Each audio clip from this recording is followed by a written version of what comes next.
изповядам. Постила съм, чета си Библията, гледам да съм праведна. И такова чудо не бях виждала. Първото се появи малко след Благовиц. Едно такова, мъничко, хилаво, на няколко дена агънце. Какво да го правя? Прибрах си го. Минаха се тъй няколко дни, докато се обърна и го нямаше. Ама после дойде и друго, и трето, и все изчезват. Кой да ми ги вземе тука? То няма вече никой. Всичко е във бурене, само гробището още държи.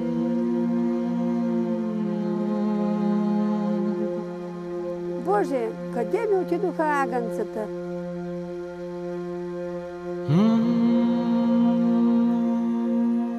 Божа работа е това.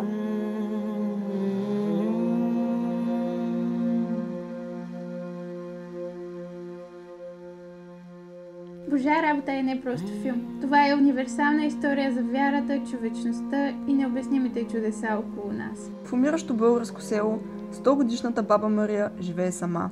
Един ден в нейната кошара се появява мистериозно агънце. Чудо, което тя приема за Божа работа. Дар, изпитание или знак за изкупление. Докато нови агънца идват и изчезват, вярата я повежда към единствената друга душа в селото. Истината за самотата, която ги свързва. Филмът е вдъхновен от разказ на Явор Цанев, съвременен български автор, който носи духа на нашите литературни класици. Още щом прочетохме разказа, знаехме, че той трябва да бъде адаптиран за големия екран. И сега имаме шанс да го направим. Вече 3 години събираме опита.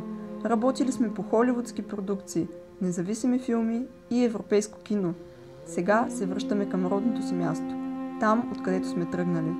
Имаме мотивиран и професионален екип, готов да разкаже тази история.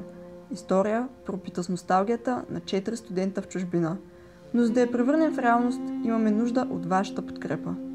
Вашата финансова помощ ще ни позволи да заснемем филма на живописни български локации, да използваме висококачествена техника, да изградим автентична сценография и костюми, както и да осигурим професионална постпродукция.